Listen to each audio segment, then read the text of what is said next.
যত্র ভাগবতম যত্র তুলসী যত্র এই প্রভুর প্রিয় ভক্তবৃন্দম তত্রই মধুর শ্রী বৃন্দাবন ধাম। কত সুন্দর কথা বলা। তো মনে ভক্তি প্রেম ভালোবাসার দ্বারা তো এখানে সেই বৃন্দাবন ধাম ভাবতে হবে, তাই না? যেমন প্রাথমিক অবস্থানে এক বাবা গ্রামবাসীকে ডাকছিল, বলছিল যে আপনারা চলে আসুন বৃন্দাবনে, ভাগবত পাঠ আরম্ভ হবে। দেখেন এই যে ভাবটা, এই ভাবটা রাখাটা কিন্তু যদি বলি সোজা তাও, আর যদি বলি কঠিন তাও। কারণ এই যে অনুভবটা, এটা কিন্তু এক প্রকার কঠিন, আবার কঠিন নয়। কঠিন নয় কার? কঠিন নয় তার যে প্রাণ খুলে বদন ভরে হরি বলে ভক্ত শোনে বৃন্দাবনে ব্রজের ধুলা অঙ্গে মেখে জীবনকে ধন্য করতে চায় বাবা, তার পক্ষে কঠিন নয়। আর যার ভক্তি নাই, প্রেম নাই, ভালোবাসা নাই, সে যদি বলে আমি অমুক বাড়িতে এসেছি, আমার বিভিন্ন বিষয় বাসনায় মন বিক্ষিপ্ত, তার কিন্তু হবে না। শাস্ত্রকার বলছেন, ভাগবত বলছেন যে হে কলিহত জীব, অন্নগত প্রাণ, বিষয়বিষ্ট চিত্ত মানব, অল্প আয়ু, তোমাদের তো ভজন করার ক্ষমতা, সাধন করার ক্ষমতা, যাগ যজ্ঞ করার ক্ষমতা, ধ্যান তপস্যা করার ক্ষমতা তোমাদের নেই। যেমন একটি বাবা একটি তপস্যা আছে, সেটা হলো উপর দিকে পা দিয়ে নিচ দিকে মাথা দিয়ে তারপর হয়তো এক যুগ থাকতে হবে। এটা হয়তো সত্যতে ত্রেতাতে ছিল, থাকতে পারতো তারা তো অন্নগত প্রাণ ছিল না। আমরা তো অন্নগত প্রাণ, যত মহাপুরুষ যত যাই হোক না কেন খেতে হবে, যে যে অভ্যস্ত যার সেটাই কিন্তু খেতে হবে। না খেলে মানুষ কিন্তু বাঁচবে না, অন্নগত প্রাণ।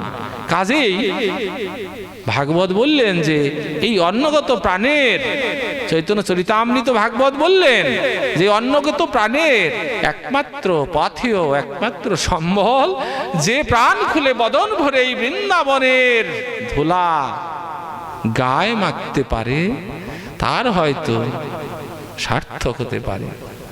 কাজেই বাবা আমরা এসেছি এইখানে, এই বৃন্দাবনে, ভক্তি প্রেম ভালোবাসার দ্বারা এটা ভিতরে এই বৃন্দাবনের ধুলি যেন আমরা গায়ে মাখতে পারি।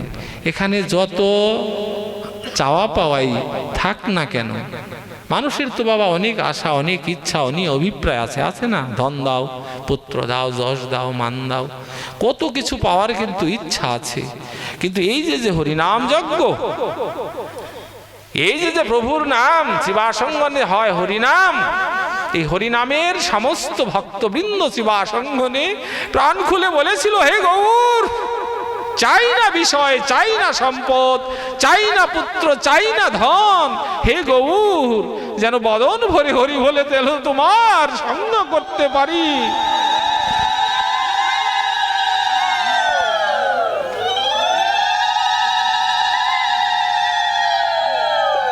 কাজেই বাবা সেই সঙ্গ করার জন্য হয়তো আমরা সেই হরিনাম শ্রবণের জন্য কিন্তু এখানে সবাই বসেছি।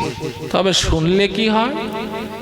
এই হরিনাম শুনলে কি হয়? ভাগবত বললেন, সুখদেব গোস্বামী বললেন যে সৌম ঋষির ছেলে শৃঙ্গি ঋষির অভিশাপে অভিশপ্ত হয়ে মহারাজ পরীক্ষিত ব্রহ্মার উপদেশেতে নৈমিষারণ্যে গিয়ে নৈমিষারণ্যে ঋষিগণের সঙ্গ নিয়ে শ্রীল সুখদেব গোস্বামীর মুখে 1 সপ্তাহ কাল শ্রীমদ্ ভাগবত ব্যাখ্যা শ্রবণ করে ব্রহ্মশাপ হতে মুক্তি লাভ পেয়েছিলেন। এটা আমার কথাও নয়, আপনার কথাও নয়, এটা শাস্ত্রের কথা। অর্থাৎ এই ভাগবত লিপিবদ্ধ করেছিলেন ব্যাসদেব।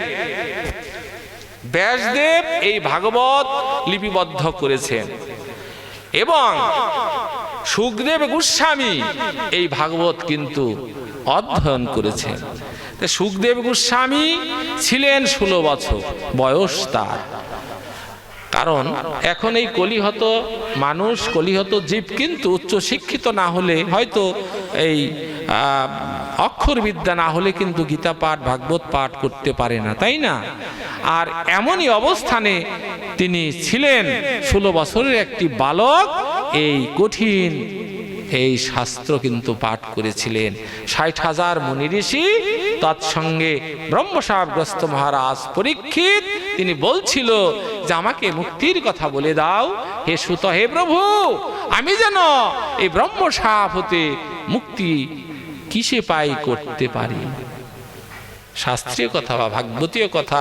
এখন আমার কথা কি বাবা, টুপের বাড়ি থেকে যে এসেছি, বিষয়ে মত্ত, কোনো বিদ্যা নেই, বুদ্ধি নেই, জ্ঞান নেই, ভক্তি নেই, তপস্যা নেই, যশ নেই, মান নেই, কিচ্ছু নেই, তবু ভরসা করে এসেছি এই ভক্তবৃন্দের কাছে। কেন এসেছি?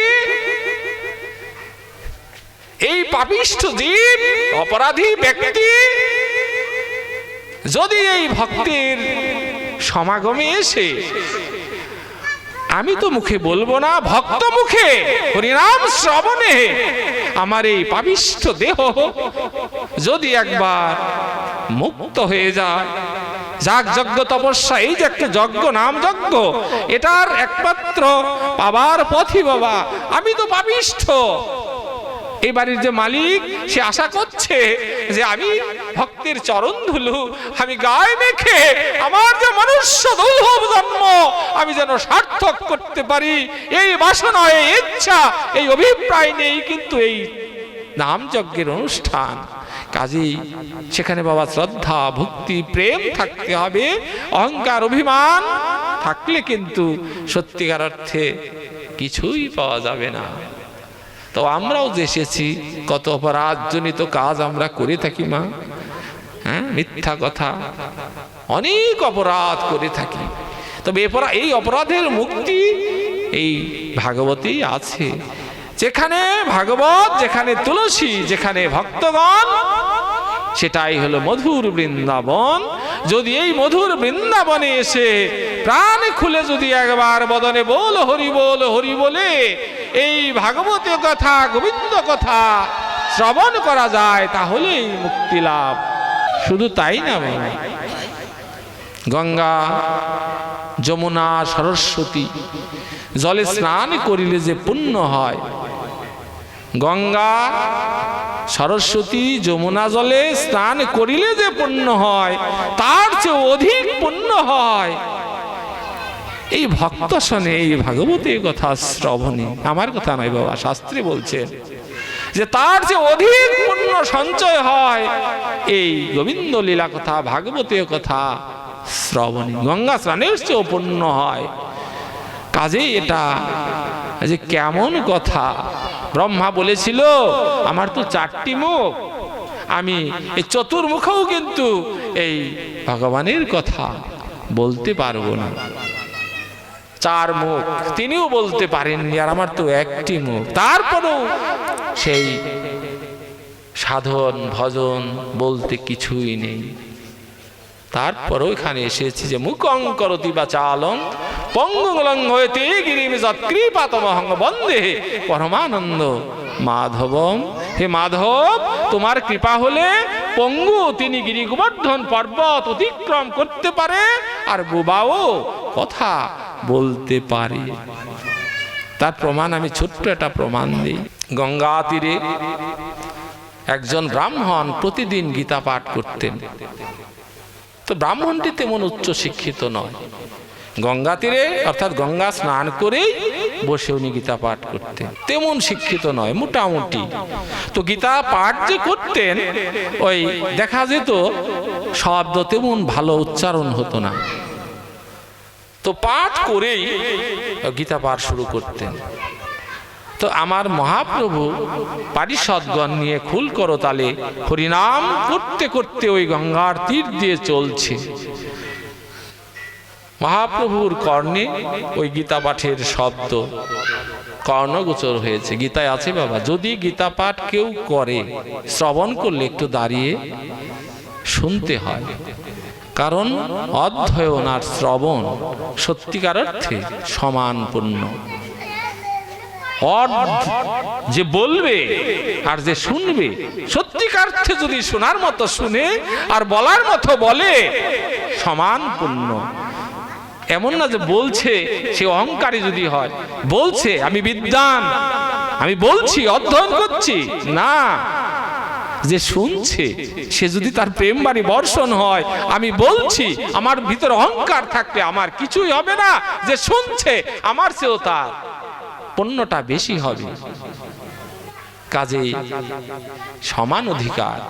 মহাপ্রভু চলছিল, গদাধরকে ডেকে বলছিল, গদাধর ওই তো গীতা পাঠের শব্দ শুনছি, যাও তো একটু শ্রবণ করে এসো। গদাধর তার নিকট গিয়ে দেখে কি যে গীতা পাঠ করছে ঠিকই, কিন্তু তার তেমন একটা উচ্চারণ হচ্ছে না। তবে কি চোখের জলে তার বক্ষটি ভিজে যাচ্ছে। গদাধর করজোরে বলছিল, হে দ্বিজ শ্রেষ্ঠ ব্রাহ্মণ, গঙ্গা স্নান করে যে আপনি গীতা পাঠ করছেন, তবে এত কাঁদছেন কেন? সে ব্রাহ্মণ কোনো কথা বলছিল না, শুধু পাঠ করে যাচ্ছে আর চোখের জলে ভেসে যাচ্ছে। এই কথাটি গিয়ে মহাপ্রভুর নিকট যখন আবেদন করলো যে হে প্রভু, গীতা পাঠ করছে, উচ্চারণ হচ্ছে না, কিন্তু চোখের জলে তার বক্ষটি ভিজে যাচ্ছে, জিজ্ঞাসা করেছিলাম, কিছুই তো বলল না। চলো দেখি। আসলে বাবা কৃপা হয়েছে, চোখের জলে প্রভুকে ডাকছে, তো কৃপা হয়েছে। যখন গিয়েছিল তখন মহাপ্রভুকে দেখে তখন সেই ব্রাহ্মণ করজোরে বিনতি করে বলছিল, আপনি জিজ্ঞাসা করেছেন আমি কাঁদছি কেন, এখন কি আমি বলবো কেন কাঁদছি? হে প্রভু, আমি কাঁদছি এই জন্যই, আমি যখন গীতাকে খুলি, গীতাকে যখন প্রতি অক্ষরে অক্ষরে আমি যখন উচ্চারণ করি, সেটা অক্ষর নয়, আমি দেখি স্বয়ং কৃষ্ণ গীতার মধ্যে বিরাজ করছে, স্বয়ং কৃষ্ণ যেন আমাকে প্রেম ভক্তি দান করছে, স্বয়ং কৃষ্ণ যেন আমাকে আশীর্বাদ করছে। তখন চোখের জল আমি রাখতে পারি না, তখন কৃষ্ণ কৃষ্ণ বলে আমার চোখের জল গড় গড়িয়ে পড়ে যায়। হে প্রভু, তুমি যখন এসেছো, তুমি আমায় কৃপা করো প্রভু, তুমি আমায় করুণা করো, আমি যেন তোমার চরণ দেখতে পারি। প্রভু, গীতা খুললে আমি তোমাকে দেখি, আমি যেন তোমায় দেখতে পারি, আমি আর কিছুই চাই না, আমি শুধু তোমাকে দর্শন করতে চাই। হে প্রভু, আমার মানব জনম বৃথায় গেল, আমার মানব জন্ম একদিন কৃষ্ণ বলে হে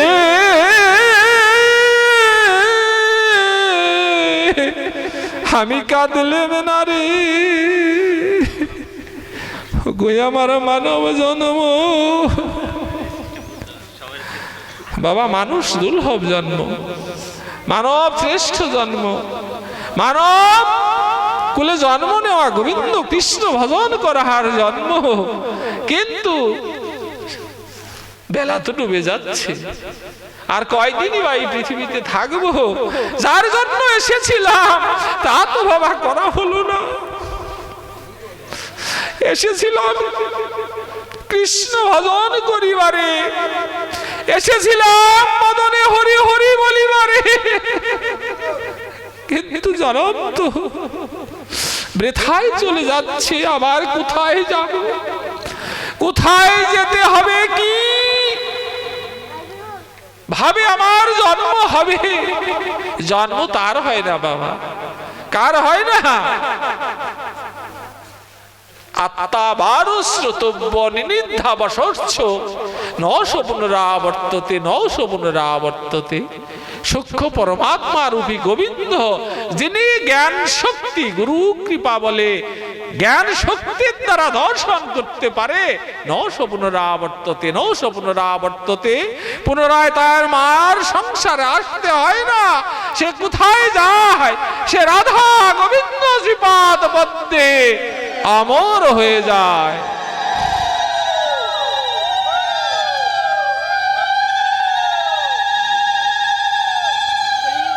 সেই মহারাজ পরীক্ষিত এই ভাগবতী কথা শ্রবণে 7 দিন তক্ষকের দংশনে মৃত্যু হয়েছিল সত্য, তারপরও তিনি প্রভুর কৃপা প্রাপ্ত হয়েছিলেন। অভ্যাস যোগ বাবা, শুনতে শুনতে একবার নাম নিলে যত পাপ হরে জীবের কি সাধ্য আছে তত পাপ করে। তবে শুনতে শুনতে এমনই অবস্থানে যেতে হবে, এই মায়া মোহ ত্যাগ করে যেতে হবে। মোহটি কেমন? আমি একটি ছোট্ট দর্শন দিই, দেখেন মোহ। যারা বৃন্দাবনে গেছেন তারা হয়তো দেখতে পাচ্ছেন, বৃন্দাবনে বানরের উৎপাত বেশি, কারণ বানররাও কৃষ্ণ ভক্ত, তাতে রাম ভক্ত ছিল, তাদেরকে নিয়েই যুদ্ধ করেছিল রাম লক্ষ্মণ। সেই বানর বৃন্দাবনে খুব উৎপাত করে।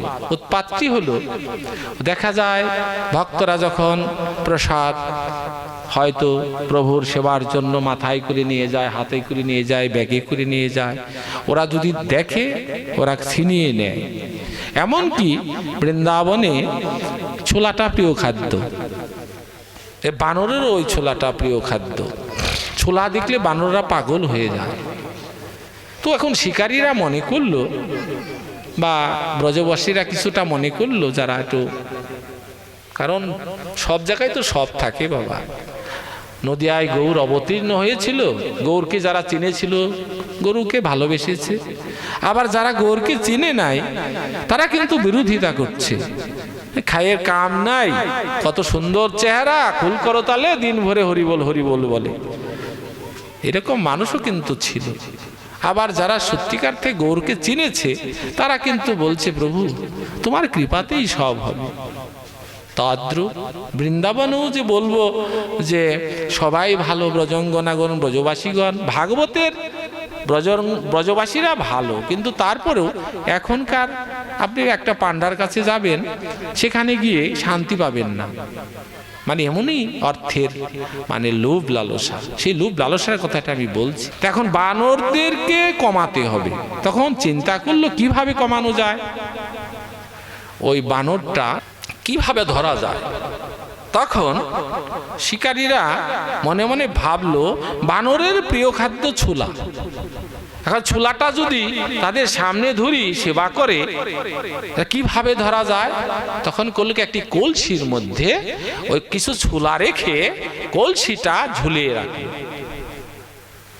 যখন ওই বানরগুলো দেখলো যে কলসির মধ্যে ছোলা, তখন তারা লোভ, ছোলা খেতে হবে, প্রিয় খাদ্য, তখন ওই কলসির মধ্যে হাত দিল। হাত দেওয়ার পর যখন হাত দিয়ে ছোলাটা নিয়ে মুঠ করলো, তখন কিন্তু এখন হাত কিন্তু ওই কলসির থেকে কিন্তু হাত ছুটে আসে না। কেন আসে না? ওই যে মুঠ করেছে। কিন্তু তাদের লোভ আছে, কিন্তু চৈতন্য জ্ঞান নাই। যাবার যদি হাতটা ছেড়ে দেই, শুরু করে আসলে তো আমার হাতটা ছুটে আসবে, কিন্তু লোভ খেতে হবে। মুঠ করে যতই টানছে, কলসি কিন্তু হাত থেকে ছুটছে না। তো এরকম করছে যে উপর থেকে জাল ফেলে বানরকে কিন্তু ধরে ফেললো। এটা বাবা প্রমাণ দিলাম। আমরা যে মাময় কলসির মধ্যে যে আমরাও যে লোভের মধ্যে যে আমরা পড়ে আমরা খাবো, আমরা থাকবো, আমার সন্তান, আমার জমি, আমার বাড়ি, এই যে লোভ প্রতিনিয়ত, আমার মতো অনেক ব্যক্তি কীর্তনে বলেন, ভাগবতে বলেন, যেখানে বলে প্রতিনিয়ত বলছে যে মাকে ত্যাগ করো, মায়ামোহ, আত্মসুখ ভুলে যাও, ত্যাগ করো। হচ্ছে না, বানরের মতো শুধু টানছি, তো কি হবে? মৃত্যু অনিবার্য, আর আসা যাওয়া কিন্তু শেষ হবে না। কাজেই বাবা, যতই আমরা শুনি, যতই যা করি, যদি বিশুদ্ধ প্রেম ভক্তি যদি না থাকে, মন যদি আমরা ঠিক না করে এই গোবিন্দ লীলা কথা, ভাগবতীয় কথা যদি শ্রবণ, তাহলে কাজ হবে, নচেত হবে না। জয় রাধে, হরি বল হরি। এখন আমরা একটা ভাগবতের অধ্যায় নেব, যমল অর্জুন উদ্ধার। দেখেন, তারাও আমাদের মতো বিষয়ী এককালে ছিল, কিন্তু প্রভুর কৃপাতে কিভাবে উদ্ধার পেল। যমল আর অর্জুন দুইটি বৃক্ষ, কোথায়? গোকুলেতে। প্রথম অবস্থায় গোকুলে থাকে ভগবান কৃষ্ণ। গোকুলে ধেনুবৎস পাল নিয়ে তারা কিন্তু রাখালদেরকে নিয়ে গোকুলেই কিন্তু খেলাধুলা করে, এবং যত বিপদ প্রায় গোকুলে এসেছিল, পুতনাসুর, বৃষাসুর, তৃণাসুর অর্থাৎ বকাসুর, এই গোকুলেতেই এসেছিল। এই সমস্ত ভয়ে গোকুল ছেড়ে তারপর বৃন্দাবনে, সবাইকে নিয়ে বৃন্দাবনে আমার কৃষ্ণ যায়, বলরাম, নন্দ মহারাজ সবাইকে নিয়ে পরে বৃন্দাবনে যায়। তো গোকুলের কথাটা আমি বলছি, শিশুকাল তার সময়। তো একদিন যশোমতী কাছে ব্রজ গোপীরা আরজি নিয়ে আসছে। আরজি কি? তাদের কাজ কি? তাদের স্বধর্ম হলো গাভী দহন করবে, গাভী দহন করে দুধ বিক্রি করে বা ছানা মাখন বিক্রি করে তাদের জীবন পরিচালনা করবে। তো যখনই গাভী দহন করে দুধ ছানা তৈরি করে, মাখন তৈরি করে রেখে দেয়, হয়তো সময় মতো বাজারে বিক্রি করবে, আমার কৃষ্ণ বলরাম সবাইকে নিয়ে করে কি, ওই ব্রজ গোপীদের গৃহে গৃহে গিয়ে সমস্ত মাখনগুলো চুরি করে নিজে কিছু খায় আর কিছু সখাদেরকে দেয়। তো হঠাৎ করে একদিন এইভাবে দিয়েছে, দেওয়ার পর ছুটছে, কারণ যখনই ভেঙে হাড়ি ভেঙে খায়, আবার হাড়ি চিকা থেকে মাটিতে ফেলে দেয়, সখারা বন্ধুরা মাটির থেকে উঠিয়ে উঠিয়ে খায়। এই অবস্থাটি যখন করে, তখন সবাই একটু চিৎকার করে, কি করে? হায় রে, নন্দ মহারাজের ছেলে তো সব শেষ করে দিল, আমরা যে বাজারে বিক্রি করে যে সংসার চালাবো এটা তো পাচ্ছি না। অতএব একদিন আরজি জানায় যশোমতীর কাছে। কি জানায়? হে মা, হে দিদি, অর্থাৎ যার যার সম্পর্ক, হে যশোমতী দিদি, দেখো তোমার ছেলে, রোহিণীর কাছে জানায়, তোমার ছেলে আরো সখাদেরকে নিয়ে দেখো অবস্থাটা কি করেছে। আমরা বাজারে যাব মাখন নিয়ে, অথচ সমস্ত মাখন খেয়ে ফেলছে। এই আরজি যখন জানায় বাবা, তখন যশোদার রাগ হয়, ক্রোধ হয়।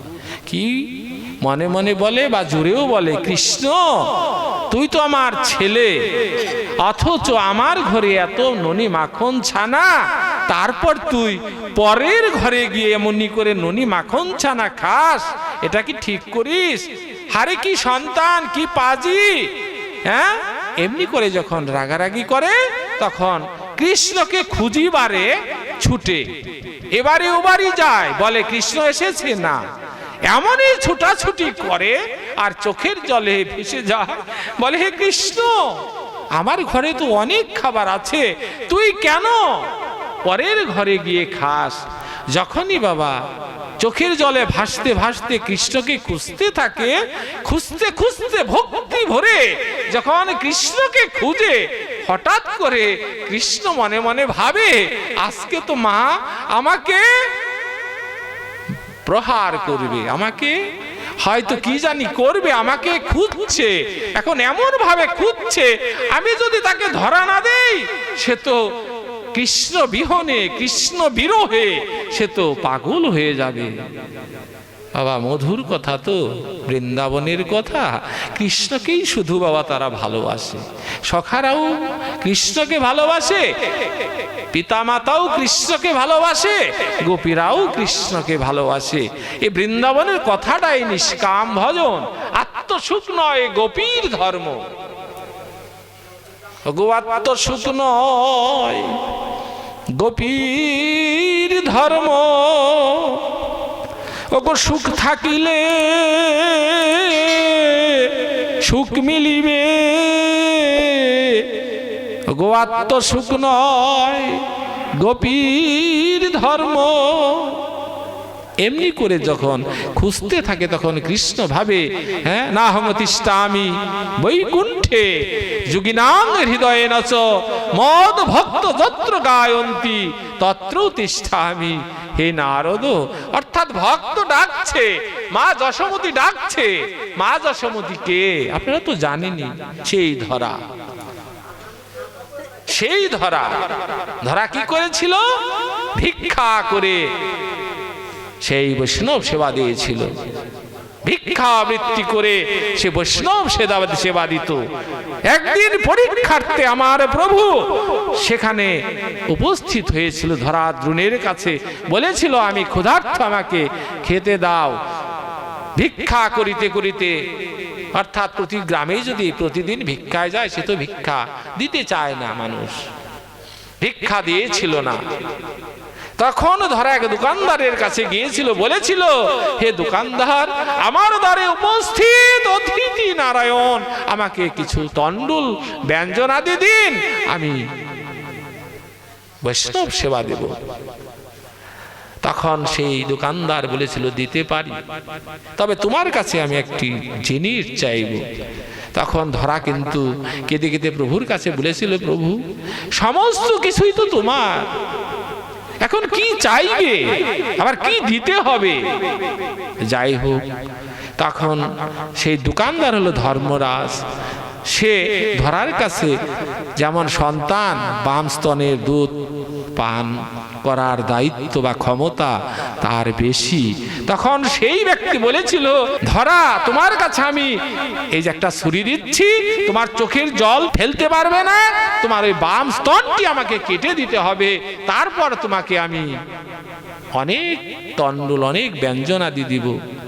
তখন সেই ধরা কেঁদে কেঁদে প্রভুর কাছে নিবেদন করেছিল, হে প্রভু, এই দেহের যত কিছু আছে সবই তো তোমার। সর্বধর্ম পরিত্যাজ্য মামেকং শরণং ব্রজ অহং তাং সর্ব পাপেভ্যো মুখ্যেস্বামী মা শুচ। হে প্রভু, তোমারই সব, তোমার দেহ, তোমার সমস্ত ইন্দ্রিয় রিপু তোমার, তোমার প্রদত্ত বস্তু। আজ আমি অতিথি নারায়ণের সেবায়, তোমার সেবায় দেব। দেব দাও বাবা, দাও অস্ত্র দাও, আমি স্তন কেটে তোমাকে দিচ্ছি। তখন চোখের জল ফেলে প্রভুকে ডেকে ডেকে স্তন খানা কেটে যখন সেই ধরা সেই দোকানদার নিকট দিয়ে, হ্যাঁ, কেঁদে কেঁদে ভগবান ভগবান বলে যখন রান্না বান্না করে যখন সেই অতিথির সম্মুখে দিয়েছিল, বাবা গুরু সেবা, ভক্ত সেবা, বৈষ্ণব সেবা দিতে গেলে কিন্তু পারসখানা নামিয়ে প্রত্যেকেরই কিন্তু ভক্তির প্রয়োজন আছে। কেননা ভক্তিতেই হলো মুক্তি, ভক্তিতেই হলো কৃপা শক্তি দান হয়। প্রাণ খুলে যদি ভক্তি ভরে বলে, হে অতিথি নারায়ণ, হে গুরুদেব, হে ভক্ত, হে বৈষ্ণব, কৃপা করে সেবা করুন, এইভাবে যখন বলেছিল, তার স্তন হতে এক বিন্দু রুধির ভূমিতে পড়েছিল। তখন বলেছিল, মা তুমি কি রজস্বলা, তোমার অঙ্গ হতে কেন রুধির ভূমিতে ভূমিষ্ঠ হলো? তখন ধরা কেঁদে কেঁদে বলেছিল, না বাবা, আমি তো রজস্বলা নই, তাহলে তোমার অঙ্গ হতে কেন রুধির ঝরলো? তখন বলেছিল, বাবা রে, আমি গ্রামে বা বাড়ি বাড়ি ভিক্ষা করেছিলাম, এক মুঠ ভিক্ষাও কিন্তু আমি পাইনি, কিন্তু তুমি তো আমার দ্বারে এসেছো, তুমি তো অতিথি, তুমি তো নারায়ণ, তোমার সেবা তো আমার দিতে হবে, না দিলে তো অপরাধ হবে, অধর্ম হবে। আমি তো একদম পাপিষ্ট হয়ে যাব। এক দোকানদার আমার এই দেহ বাম স্তনখানা বন্ধক দিয়ে কিছু তন্ডুল কিছু ব্যঞ্জন আদি দিয়েছে, সেগুলো দিয়ে আমি তোমার সেবার পারসখানা করেছি। তখন প্রভু বলেছিল, মা এই পৃথিবীতে বহু মা দেখেছি, কিন্তু তোমার মতো মা এই পৃথিবীতে দ্বিতীয় আর একজন নেই। আমি বলছি মা, যদা যদা হি ধর্মস্য গ্লানির্ভবতি ভারত অভ্যুত্থানম ধর্মস্য তদুত্থানম সৃজাম্যহম। ধর্ম রক্ষার্থে আমি যখন পৃথিবীতে যাব, মা তুমি আমার গর্ভধারিণী মা হবে। যতবার যাব তুমি আমার মা, আমি তোমার সন্তান। দেখেন কেমন তপস্যা, কেমন সাধনা। সেই যশোদাও সেই ব্যক্তি কৃষ্ণকে খুঁজতে খুঁজতে অস্থির হয়ে গেছে। তখন আর কি করবে, ভক্তের অধীন ভগবান এক ঘর কোন থেকে ডাকছিল, মা তুমি আমাকে খুঁজছো? এই তো আমি এসেছি। যখনই দেখে চক্ষুটা লাল হয়ে গেছে, অন্তরে তার ক্রোধ, আমাকে প্রহার করবে, হয়তো কি যেন করবে। তখন কাছে যখন গিয়েছিল, মা এই তো আমি, তুমি আমাকে খুঁজছো? তখন বলছিল, বাবা রে, আমার ঘরে তো ননি মাখন ছানার অভাব নেই, কত ননি মাখন ছানা রয়েছে, তুই কেন পরের ঘরে তুই ননি মাখন চুরি করে খাস? তখন ভগবান কৃষ্ণ মাকে জড়িয়ে ধরে বলেছিল, মা তুমি বলছো তোমার ঘরে আছে, আমি পরের ঘরে যাই, কিন্তু আমি তো জানি মা, এই বৃন্দাবনে যতগুলো ঘর আছে সবই তো আমার ঘর, আমি তো পরের ঘর মনে করি না। মা তুমি বলছো পরের ঘরে আমি যাই না তো মা, আমি তো পরের ঘরে যাই না, তারাও তো আমাকে সেবা দেওয়ার জন্য আকুল প্রাণে বসে থাকে, আমি তো মনে করি আমার ঘর। ঠিক আছে মা, আমি আর পরের ঘরে কোনোদিন যাব না, তবে আমি তোমার চরণ স্পর্শ করে বলছি, আমি আর এই বৃন্দাবনেই থাকবো না, আমি বৃন্দাবন ছেড়ে যাব, আমি তোমার কাছেও থাকবো না। কেন থাকবো না? আমি তো মা একজনের নয়, আমাকে যে ডাকে আমি তো তার কাছেই যাই, যে প্রাণ খুলে বদন ভরে হরি হরি বলে কৃষ্ণ কৃষ্ণ বলে আমাকে ডাকে, আমি তো তার নিকট চলে যাই। আমার এই ভাগবত খানা আমাকে যখন আমার বাবা আমার মাথায় তুলে দেয়, তখন আমি শিশু, এই যে দাদার বাবা ছিল ওনাদের সামনে আমি শিশু বালক, তাদের সামনে এখানে কালী মন্দির ছিল, কালী মন্দিরের প্রথম কিন্তু আমাকে এনেছে, তখন শিশু আমি, এই সম্বন্ধে আমার কোনো জ্ঞান নেই। তো বাবাকে বলেছিলাম, বাবা যে ভাগবত আপনি দেশ ভরে অধ্যয়ন করছেন, সেই ভাগবতের দায়িত্ব আমাকে দিচ্ছেন, আমি কি পারবো? আমি কি সেই ভাগবত অর্থাৎ ভগবানের কথা কি বলতে পারবো? তখন বাবা বলেছিল, বাবারে মহাজনগত সপন্থা, মহাজনগণ যাহা করেছে সেটা কিন্তু করা উচিত। ঠাকুরদাই করেছে, আমি করছি, তুমি করবা, এটা মহাজনগত সপন্থা। বাবা আমার সবই ছিল, যৌবন ছিল, রূপ ছিল, লালসা ছিল, সব কিছু ছিল, তা ছেড়ে বাবার কথায় এই ভাগবত অধ্যয়ন, এর যে বাবা ছিল তখন বলছিল, বাবারে বাবার কথা শোনো। সেই দিন থেকেই বাবা আমি সেই প্রসাদ ভুজি, সেইকে আমার কি ভালো ভালো নয়, প্রসাদই সর্বশ্রেষ্ঠ খাবার, তার মধ্যেও তো লোভ লালসা তো থাকে, অথচ সেই কথাগুলো পালন করছি স্বধর্ম। প্রত্যেকটা মানুষেরই বাবা স্বধর্ম আছে, এই স্বধর্ম মহাজনগত সপন্থার অর্থাৎ পূর্বপুরুষরা তারা যা করেছে আমরা মনে করি সেটা কুসংস্কার, তারা ভুল করেছে না। ভুল করেনি, আমরাই ভুল করছি। আমরা আত্মসুখে, নিজের সুখের জন্য আমরাই ভুল করছি। কিছু কিছু তারা করেছে কুসংস্কার বলি, কোনোটা কুসংস্কার নয়। আমরা যদি মনে করি বাবা যে আমরা খুব উন্নতি হয়েছে, ত্রেতা যুগে যে রাবণের, আপনি টিভিতে দেখবেন দেখায়, রাবণের যে সেই সোনার লঙ্কা, পৃথিবীতে এমন ধনী রাষ্ট্র ওই সোনার লঙ্কা যে ছিল তৈরি করতে পারছে, এখনো কিন্তু পারেনি। অযোধ্যার রাম, যে অযোধ্যার রাজা, অযোধ্যায় যে রাজ্যে যে সুখ স্বচ্ছন্দ যা দিয়েছিল, কোন রাষ্ট্রে কোন রাজা দিতে পারছে? কি শিখেছে? কিছুই না। কুরুক্ষেত্রের যুদ্ধে কৃষ্ণ যে পরিচালনা করছিল বিশ্বযুদ্ধ, রাজনৈতিক শকুনি আর কৃষ্ণ, তার বিন্দু মাত্র কোন রাজা ওই রাজনৈতিক শিক্ষা এখনো পায়নি। আমরা মনে করি বাবা অনেক শিক্ষিত, অনেক জ্ঞানী গুণী, কিচ্ছু না, তাদের কাছে কিচ্ছু না। তবে যাই হোক, সেই যশোদা যখন, কৃষ্ণ যখন বলল যে আমরা তো, আমি মনে করছি আমারই ঘর সব, তবে কি করলো না, তোকে আর অন্য কোনো ঘরে যেতে দিব না, আমার এখানে থাকবি, আজকে তোরে আমি বন্ধনে আবদ্ধ করব। কি বন্ধনে আবদ্ধ?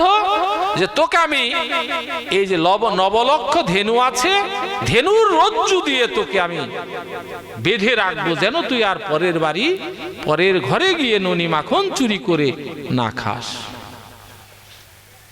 বাঁধতে থাকলো বাবা নবলক্ষ ধেনু, 84 ক্রোশ বৃন্দাবন, নবলক্ষ ধেনু আটবে, 9 লক্ষ ধেনু, আজকের কথা না, বিশাল ব্যাপার।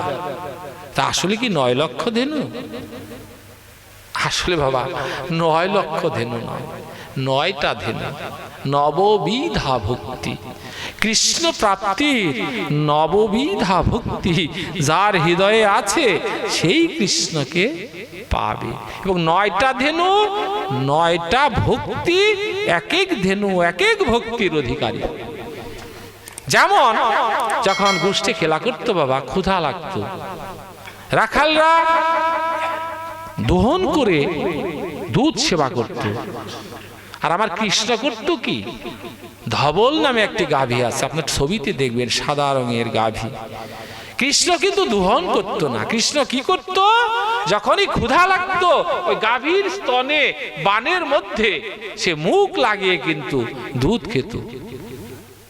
যখনই দুধ খেত, ধবল গাভীটি কেঁদে কেঁদে ভেসে ভেসে বলতো, আমাদের বাক শক্তি দান করনি প্রভু, আমি যে তোমাকে অনুরোধ করব সে বাক শক্তি দাওনি, তবে আমি তোমার চোখের জল দিয়ে তোমার অঙ্গটি ভিজিয়ে দেব, আর ভালোবাসা কি দেব, সে শক্তিও তো দাওনি। তবে বাবা গরুর যেমন জিহ্বার উপর দিকে হলো ধার আর নিচ দিকে হলো নরম, ওই নরম জায়গা দিয়ে গোবিন্দের অঙ্গ চাটতো আর বলতো, গোবিন্দ তুমি কৃপা করে গ্রহণ করো, প্রভু কৃপা করে গোকুলে জন্ম দিয়েছ, ভজন করতে পারি না, তপস্যা করতে পারি না, নাম করতে পারি না, তথাপি যেহেতু তুমি আমার সঙ্গ দিয়েছ, তুমি আমাকে কৃপা করেছ, কি দেব, তুমি নিজ গুণে কৃপা করে সেই দুধ সেবা করছো, অতএব কি দেব, তুমি কৃপা করে গ্রহণ করো। এমনি মন না হলে বাবা হবে না। ভোগ আরতি করবেন, একমুষ্ঠ তন্ডুল আমি করেছি রন্ধন, কৃপা করে করো প্রভু তুমি ভোজন। চাউল জবা বা 30 বস্তা 40 বস্তা বলতে হবে, এক মুষ্ঠ তন্ডুল আমি করেছি রন্ধন। সেটা বলতে হবে কিভাবে, এই গাভীর মতো বলতে হবে, হে প্রভু আমার কি বা আছে, কি বা দিব, কি বা আছে, যেমন রাধাবল্লভ বাবা একটি গানের মধ্যে লিখেছিল, ওগো যাহার বদন দেখা মাত্র ওগো প্রাণে পেলে আনন্দ, ওগো তারে বুকে নিয়ে ভেবো যেন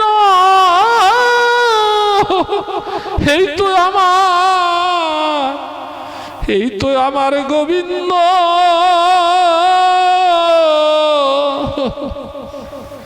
ওগো যাহার বদন দেখা মাত্র প্রাণে পেলে আনন্দ, ওগো তারে বুকে নিয়ে ভেবো যেন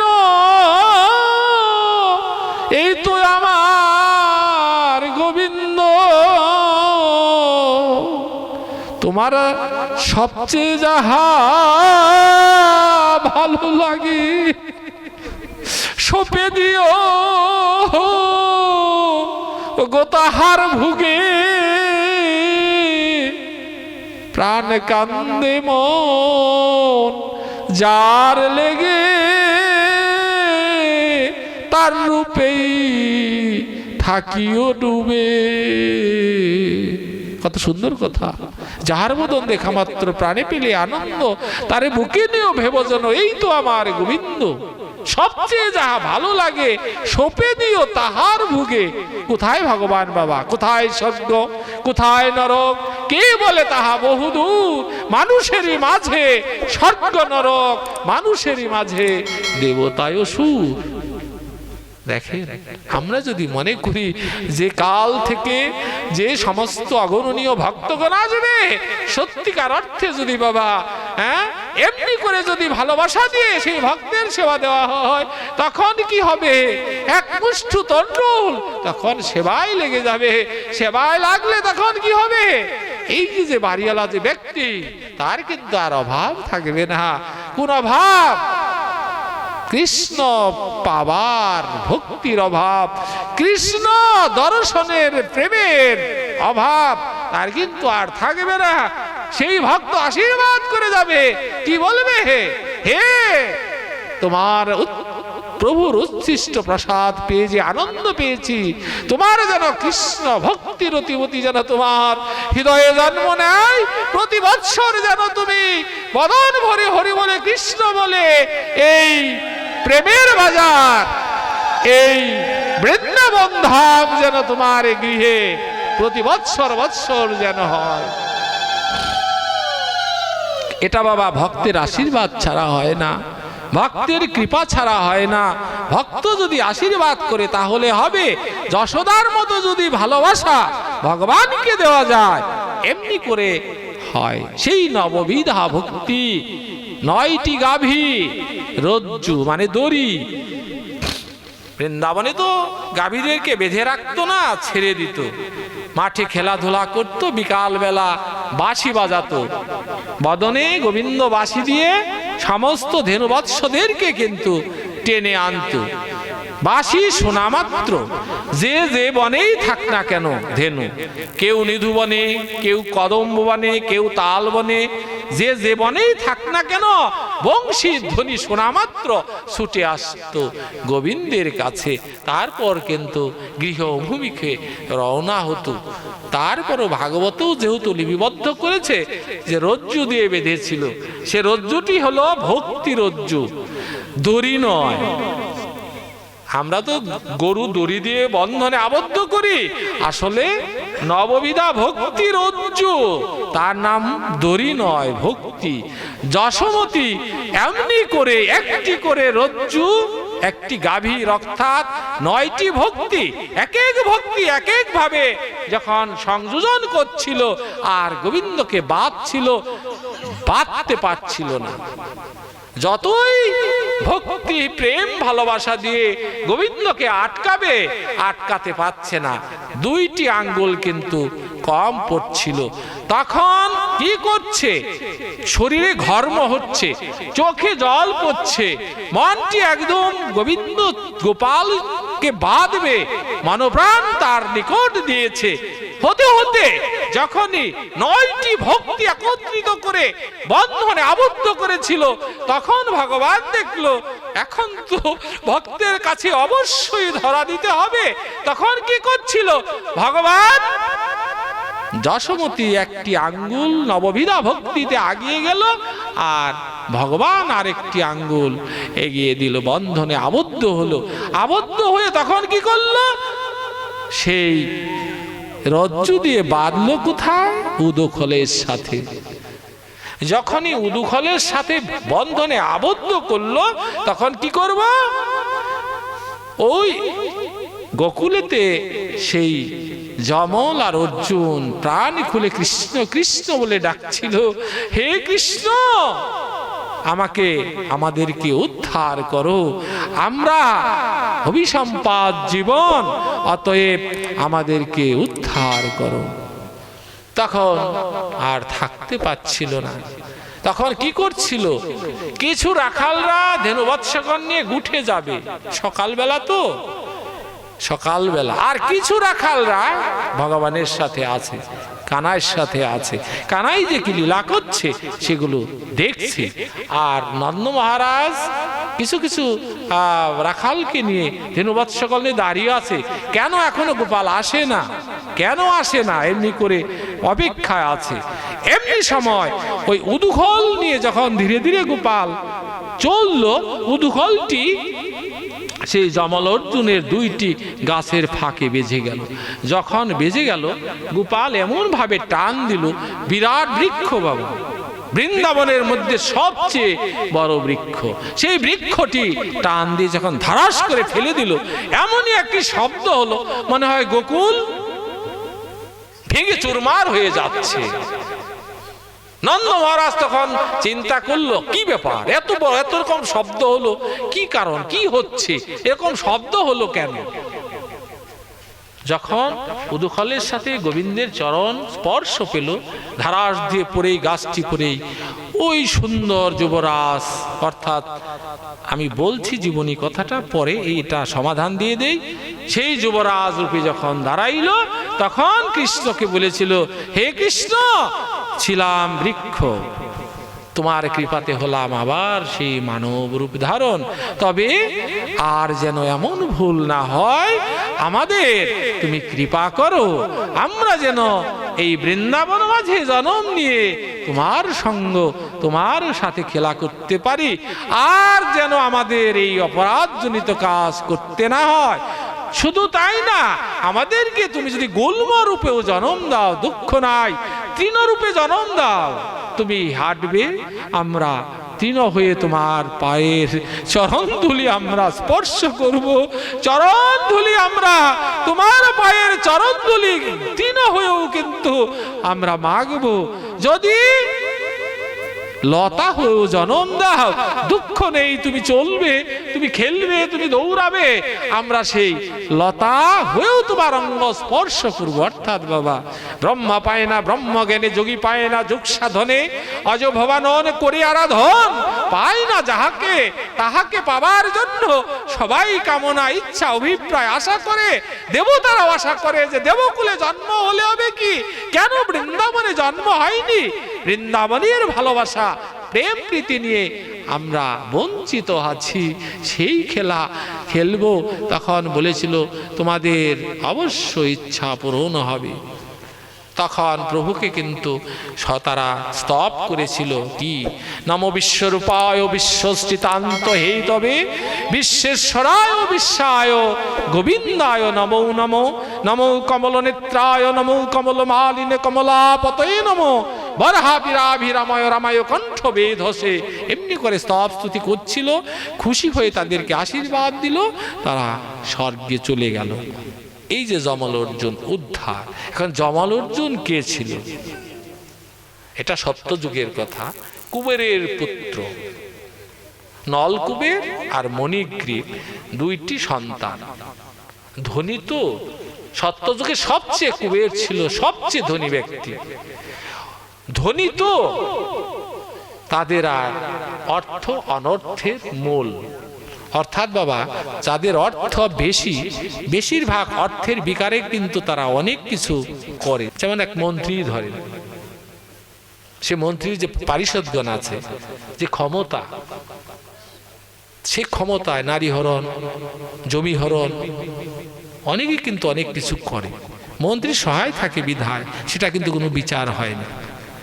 এটা সত্য যুগের থেকে চলে আসছে। সেই কুবেরের সন্তান সব সময় নারী অপসরী নিয়ে স্বর্গে যেত, পাতালে যেত, যে কোনো দিকে, সেই সাগরে যেত, সাথে সাথে অপসরীগণ, অর্থাৎ তারা কামিনী কাঞ্চনে মত্ত ছিল। হঠাৎ করে একদিন সেই সরোবরে, গন্ধমাদন সরোবরে যখন সেই সমস্ত নারী নিয়ে যখন এইভাবে তারা জলকিলি করছিল, এমন সময় সেখানে নারদ উপস্থিত হয়েছিল। নারদ তখন উপস্থিত হওয়া মাত্র অপসরীগণ লজ্জা নিবারণ করছিল।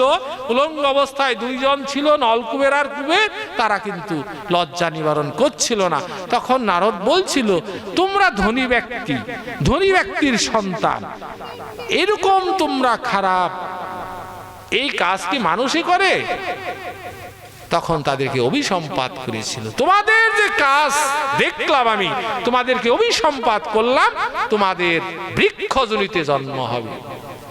যখন এই কথাটি নলকুবের আর কুবের অভিসম্পাতটি শ্রবণ করলো, তখন তার একটু মন ঘেমে গেল যে এই যে নারদ যে অভিসম্পাত করলো, এটা তো অবশ্যই সফল হবে। তাড়াতাড়ি লজ্জা নিবারণ করে তখন নারদকে করজোরে মিনতি করছিল, আমাদের ভুল হয়েছে, অপরাধ হয়েছে, এমন কাজ সত্যি মানুষে করে না, মানুষ যারা তারাই করে।